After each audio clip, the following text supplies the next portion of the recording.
In like 1993, I'm not sure what year it was, but I was in LA. I had smoked a joint, and I was watching the movie Apocalypse Now. It was like just after 4 o'clock in the morning. And what later would become to known the Northridge earthquake happened. It felt like it started in my apartment. You know, I'm from east of the Mississippi. On this side, we don't know what earthquakes are about. I gotta tell you something, man. Excuse me for burping. This shit was terrifying. It was absolutely terrifying. A lot of things went through my mind. I was like not naked, but you know what I mean, just chilling in my boxes. I put my clothes on. I found my weed and a pipe and a lighter and some money and my keys. All these things while the earthquake is happening. While I'm experiencing what an earthquake is the first time, and I was certain that I might very possibly die. As a matter of fact, I remember I made a point not to scream, just in case I lived, I wouldn't have to remember myself being vocally terrified. But I forgave myself for being terrified. That earthquake couldn't have been more than 35 seconds. This man kneeled on a man's neck for 8 minutes and 46 seconds. Can you imagine that? This kid thought he was gonna die. He knew he was gonna die. He called for his mother. He called for his dead mother. I've only seen that once before in my life. My father, on his deathbed, called for his grandmother. When I watched that tape, I understood this man knew he was gonna die. People watched it. People filmed it. And for some reason that I still don't understand, all these fucking police had their hands in their pockets. Who are you talking to? What are you signifying? That you can kneel on a man's neck for 8 minutes and 46 seconds and feel like you wouldn't get the wrath of God. That's what is happening right now. It's not for a single cop, it's for all of it. Fucking all of it. I don't mean to get heavy, but we gotta say something.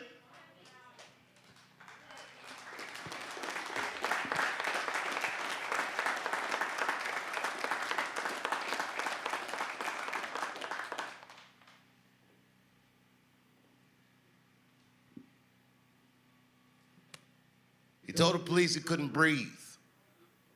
One of the hardest parts of the tape to listen to, he said, please, I can't tell you, as a man, watching another man go through something like that, what it makes you feel like. I didn't watch the tape for a week. I didn't watch it. I knew, I saw a still picture. I said, I don't want to see this because I can't unsee it. But when I finally watched it, I understood nobody's going home. Anyone who sees this, well, they're going to be furious. Oh. So the other night, I'm in my little clubhouse, and I'm watching Don Lemon, that hotbed of reality. He says, where are all these celebrities? Why aren't you talking? This nigga said everybody. I was screaming at the TV, I dare you to say me, nigga. I dare you. Has anyone ever listened to me do comedy?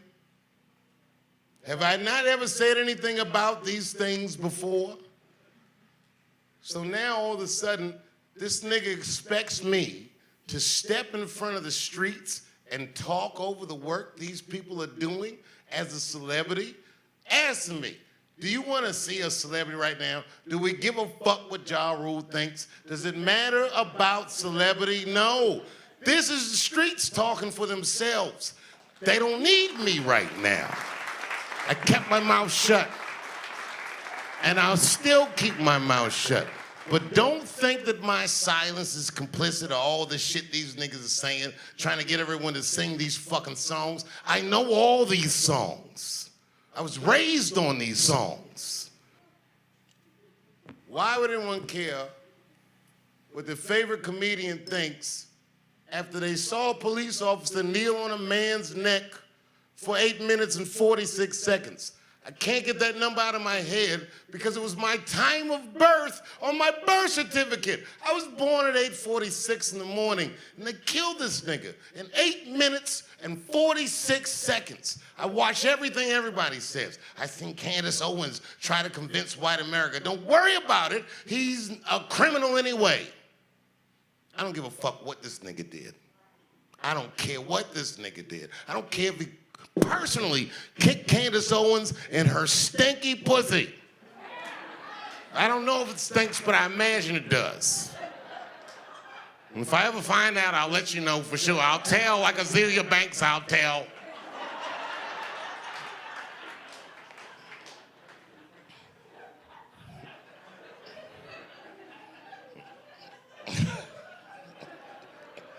I'm the worst. But I know why. I figured out why they want to hear from me, and it's serious.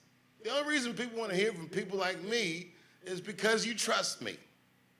You don't expect me to be perfect. But I don't lie to you. I'm just a guy. And I don't lie to you. And every institution that we trust lies to us.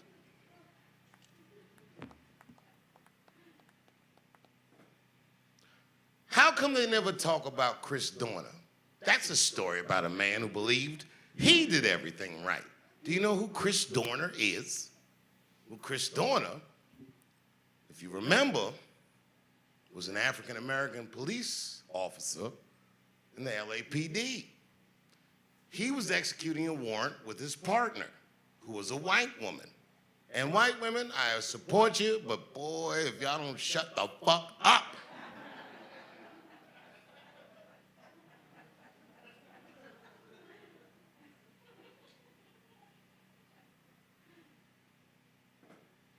During the process of executing this warrant, this white woman did what Chris Dorner thought was excessive force. I don't know what she did. She kicked a motherfucker that was handcuffed or hit a guy that was handcuffed or something. But Chris Dorner, the black police officer who watched this white woman do this, reported this to his superior, made a formal complaint, and was subsequently fired from the LAPD. He went through the system. He took every legal avenue that he believed he had to get reinstated, and he was not reinstated. And when his last appeal was finished, this motherfucker, some wild shit, wrote a manifesto. You know where this is going. And in that manifesto, he called me a genius. Me, Dave Chappelle. Not just me, but me. He said, Kevin Hart fan too.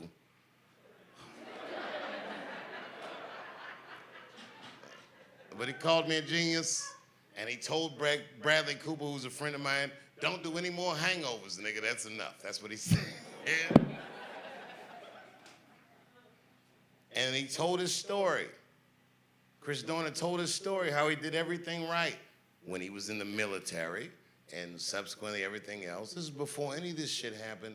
And then he said, which was the wildest thing, he said, I'm going to wage asymmetrical war on the LA Police Department and their families. Well, that's an ominous thing to say. And he did it. This motherfucker ambushed 2 police officers who were just sitting in their squad car, murdered them. He went to another police officer's house and killed his daughter. Boy, it was terrifying. And this motherfucker was on the run. He was doing it. I was supposed to do the Grammys. I was supposed to present at the Grammys that week. And a guy from the LAPD called me and said, Mr. Chappelle, we understand you're coming to Los Angeles. And I don't know if you know, but there is a lunatic on the streets who is killing police officers. And we would like to know if we can pick you up at the airport. We're extending this courtesy to everyone he mentioned in his manifesto. And I told the police, I'm fine. I read the manifesto. He likes me. Is there anything I can do for you, nigga? Because I'd be very worried.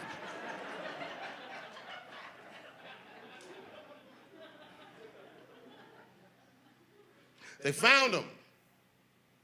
Big Bear. He was hiding in a cabin. When they figured out what this nigga was, no less than 400 police officers showed up and answered the call. And boy, let me tell you something. They Swiss cheese this nigga. He is as dead could be. He is done. And you know why 400 cops showed up? Because one of their own was murdered. So how the fuck can't they understand what's going on in these streets? We saw ourselves like you see yourself. It wasn't the only one. LeBron James once said something about racism, and Laura Ingraham, which I will say publicly anywhere, anytime, is a cunt. Tell him I said it. Told one of Ohio's greatest residents ever, shut up and dribble. Tell you something about LeBron. This nigga was on the cover of Sports Illustrated when he was 17 years old and exceeded every expectation that they had for him. This business is treacherous. This is a good guy, LeBron. He's a family man and this, that, and the other. He didn't let anyone down. He didn't let anyone down. Came back to Ohio, won us a championship, and then was like, I'm gonna move to LA. And everyone in Ohio was like, nigga, we understand. It's a good man, LeBron James. This bitch told my friend to shut up and dribble. My friend is the best at something, and this bitch is not the best at anything. She's a regular ass white bitch with a platform. And I use the word bitch all the time because this is black.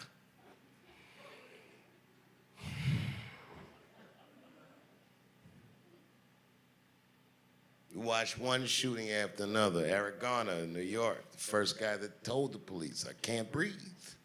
Eric Garner was selling loose cigarettes in Staten Island. When my kid was born, my first son, my wife lived in Staten Island. It's an awful place. She knows it. Everyone who's ever been there knows it. Yuck to Staten Island. And my black ass would go there, and I got a lot of fans there and friends there, but it's a very terrible place. Fuck everybody in Staten Island except the Wu-Tang Clan.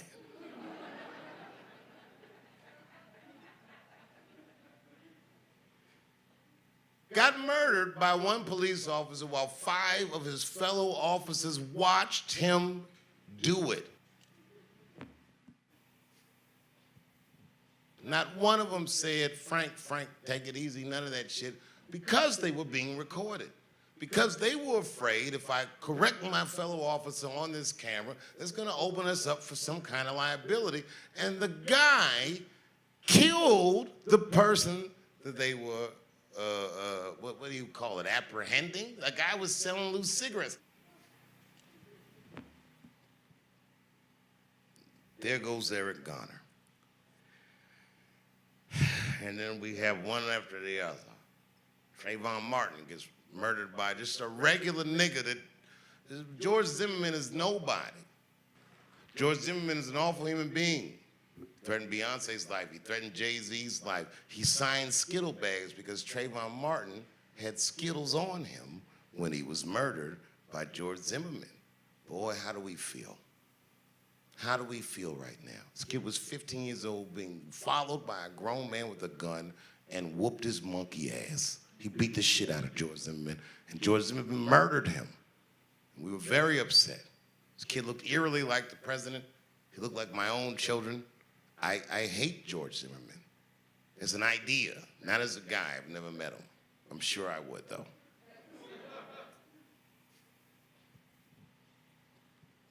hit the streets. We got the marching. Dylan Roof killed 8 people in a church in Charleston, South Carolina. He prayed with them first, and then he shot them at point blank range. Goes on and on. And then one weekend, a law-abiding citizen right here in Beaver Creek gets murdered. The cop that murdered John Crawford pulled me over the night before and let me off with a warning. And the next day, kills a kid. He says, drop the weapon, bang, bang, bang. This kid didn't even have enough time to register that he was the one being spoke to. This is our hometown. It happened right here. I was very proud to be your neighbor. I love the way you guys hit those streets. He said his name and tried to make sure everyone remembered him, but he got lost in the sauce. And this guy, John Crawford, was a saint. He was there buying shit so him and his kids could make s'mores. But Michael Brown got shot the same week, and Michael Brown became the story.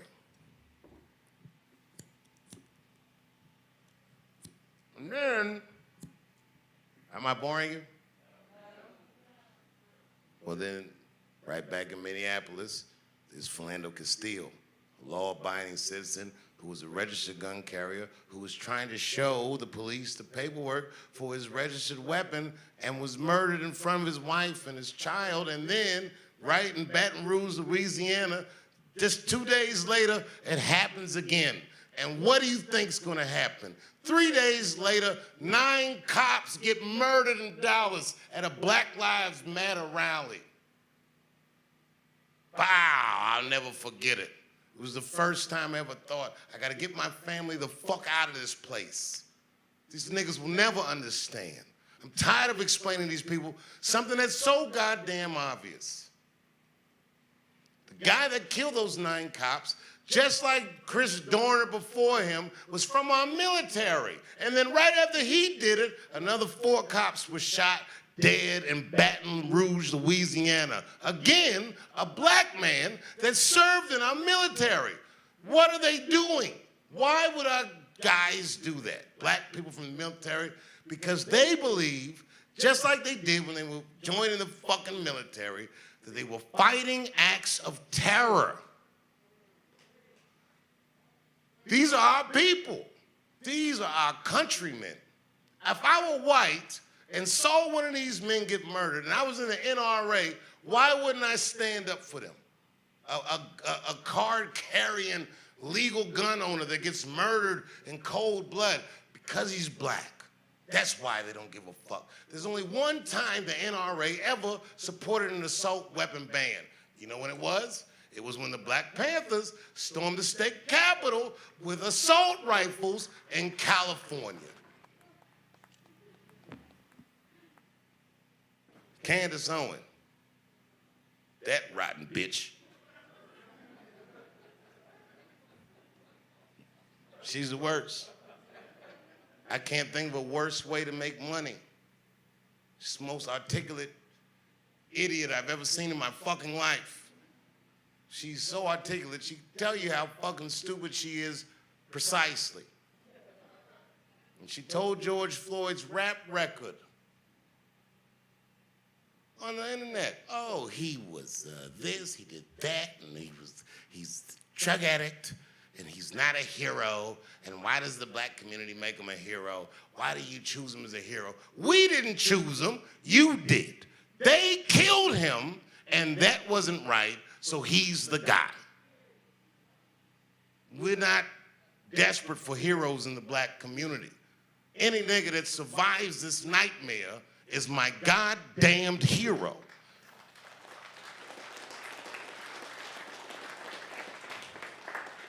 This is not funny at all.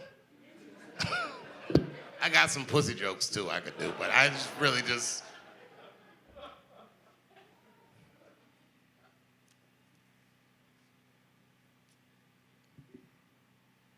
Slavery is a really wild concept. It's some weird shit. The night that those 9 police officers were killed felt like the end of the world.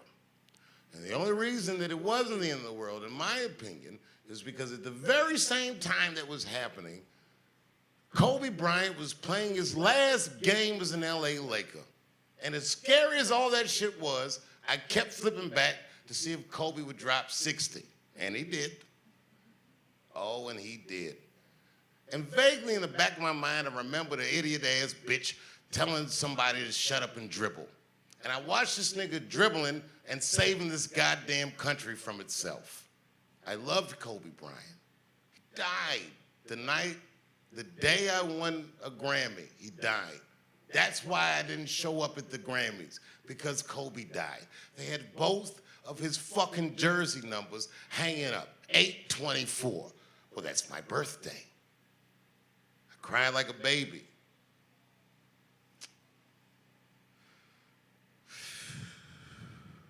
So here's what I said on Saturday Night Live that I've got completely wrong. At the end of my set, I talked about how few black people were invited to the White House, how Frederick Douglass was the first, and that it didn't happen again till Roosevelt. But that was wrong. It happened one other time before that. Woodrow Wilson received a delegation of African Americans at the White House. They were from South Carolina. There was a man who was lynched for a $30 dispute at a grain elevator, and they killed him because the nigga was rich, and they hated him for being more wealthy than they were, and they murdered him. And the people in South Carolina said, fuck that, and they went via the governor of South Carolina. It was a black delegation that was facilitated to meet with Woodrow Wilson. That delegation was led by the AME Bishop, William David Chappelle. It's where I get my name. It was my great-grandfather, who was a slave when he was born. These things are not old. This is not a long time ago. It's today. It's today.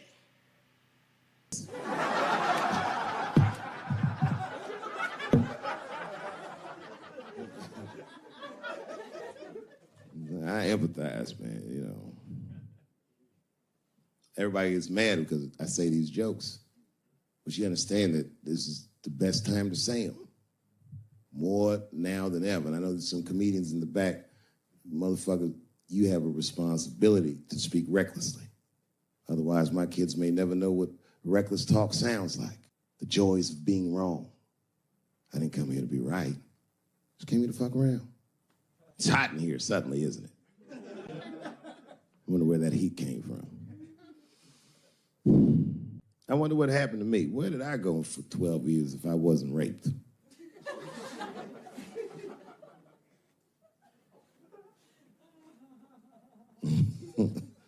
Maybe there's something else going on. Maybe these rapes aren't even the worst of it. Wouldn't that be something? Wouldn't that be something? You can go ahead and bathroom, Brooklyn. You don't need to hear this shit.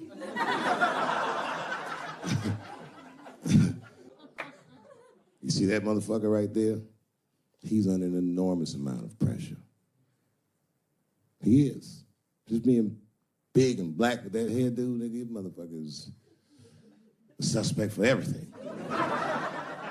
Except white-collar crime.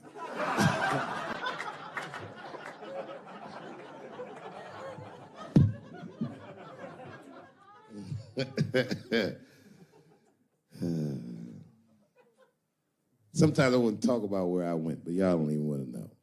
I was gone for a long time, nigga. I was in the upside down.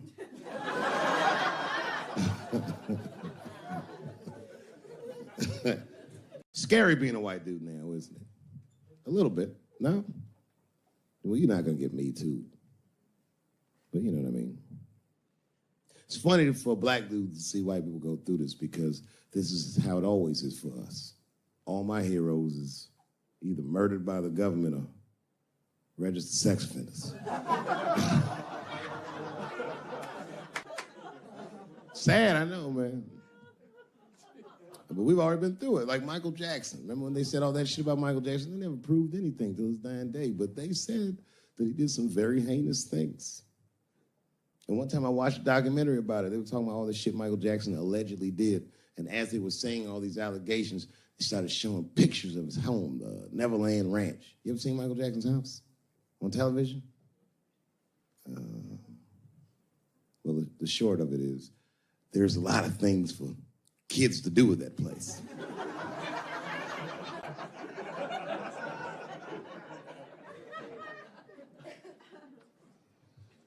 And I saw the whole thing, exotic animals and Ferris wheels and merry-go-rounds and shit. And the more they showed it, the more certain I was that I don't think Michael Jackson did any of those things they said he did. His house didn't look sexual. It looked like he was flossing on those motherfuckers. It didn't look like he was trying to fuck kids. It looked like he's just trying to impress them. Like, this nigga's Jay-Z for kids.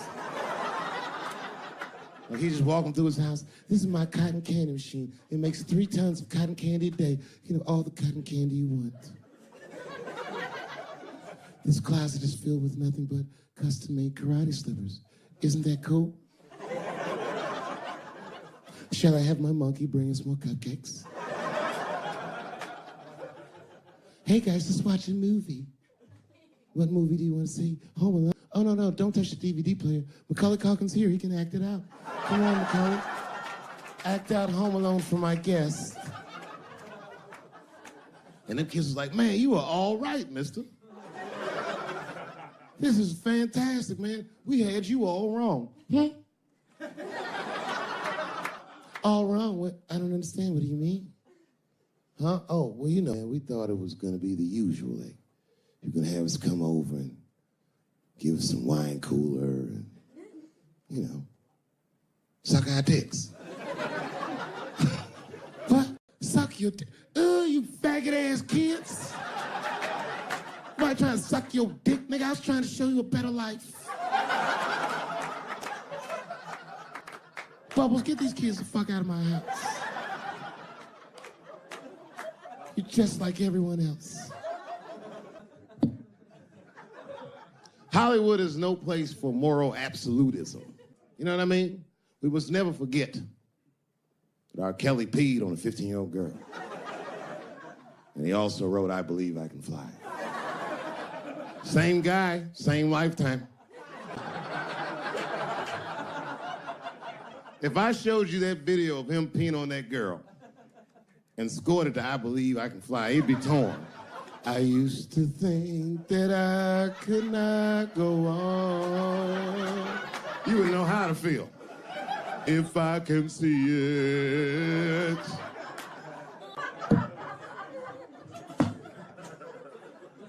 It's okay, my career ended many years ago.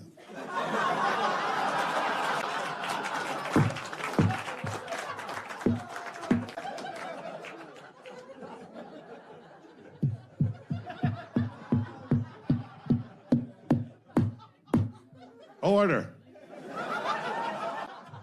No, I'm terrible. I'm sorry, everybody. I'm sorry.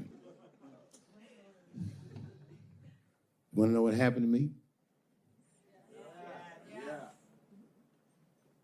Nah.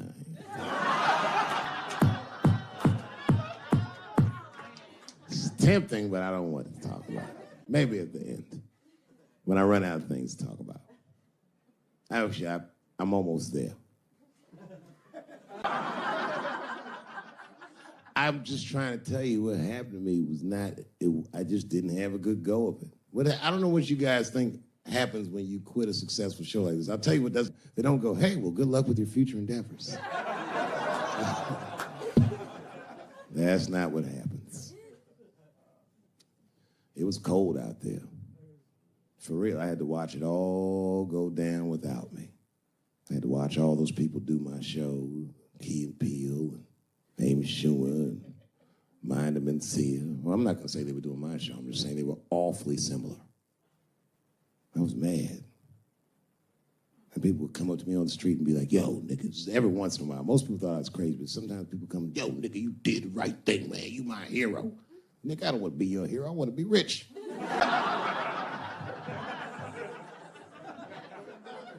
Never choose to be a hero, because heroes die uncomfortable deaths. All I wanted to be was Paul Revere. I just needed one heroic moment, you understand? Paul Revere's ride was only one night. And then 40 years of him being like, hey, y'all remember that time everybody was asleep and I was up and the British was coming? Boy, it's a good thing I was awake, nigga. Everybody be dead.